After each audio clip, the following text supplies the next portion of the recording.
পাকিস্তানে বসবাসরত জাতিসংঘ ঘোষিত সন্ত্রাসী মাওলানা মাসুদ আজহার জানিয়েছেন, ভারতের বাহওয়ালপুরে সুবহান আল্লাহ মসজিদে হামলায় তার পরিবারের 10 সদস্য ও 4 ঘনিষ্ঠ সহযোগী নিহত হয়েছেন।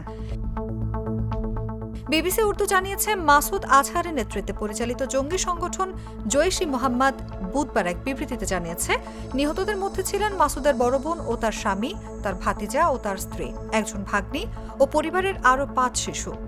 সংগঠনটি আরও জানিয়েছে, ওই হামলায় আজহারের 3 জন ঘনিষ্ঠ সহযোগী এবং তাদের একজনের মাও নিহত হয়েছেন। इंडिया ने सबसे पहले मिसाइल जब फायर किया तब हम लोग यहाँ पे करीब ही थे। हम लोगों ने जिस मिसाइल की धमाके की आवाज़ सुनी, हम लोग मदद के लिए आने लगे हैं तो एक के बाद दूसरा तीसरा चौथा उन्होंने मिसाइल यहाँ पे फायर किया है। उनको क्या लगता है कि हम लोग यहाँ पे बेखबर सो रहे हैं, पाक फौज बेफिक्र होकर सो रही है। हम लोग ईंट का जवाब पत्थर से देना जानते हैं। हम लोग कमज़ोर नहीं हैं, हम लोग एक न्यूक्लियर पावर मुल्क हैं।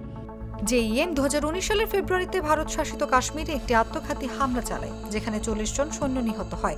এই হামলা 2 প্রতিবেশী দেশকে যুদ্ধের দ্বারপ্রান্তে নিয়ে গিয়েছিল। গত 22 এপ্রিল ভারত নিয়ন্ত্রিত কাশ্মীরের পেহেলগামে পর্যটকদের উপর বন্দুকধারীদের হামলায় 26 জনের প্রাণহানি হয়। এরপর থেকে পারমাণবিক ক্ষমতাধর 2 দেশের মধ্যে উত্তেজনা বাড়তে থাকে। প্রতিদিনই 2 পক্ষের মধ্যে সীমান্তে গোলাগুলি হচ্ছে। চলমান এই উত্তেজনার মধ্যেই মঙ্গলবার দিনগত রাতে পাকিস্তানে ক্ষেপণাস্ত্র হামলা চালায় ভারত।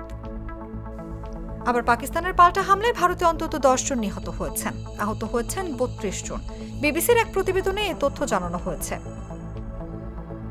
দিল্লির বিমান হামলার জবাবে নিয়ন্ত্রণ রেখা বরাবর পাকিস্তান যখন ভারী গোলা বর্ষণ শুরু করে, তখন এই ঘটনা ঘটে।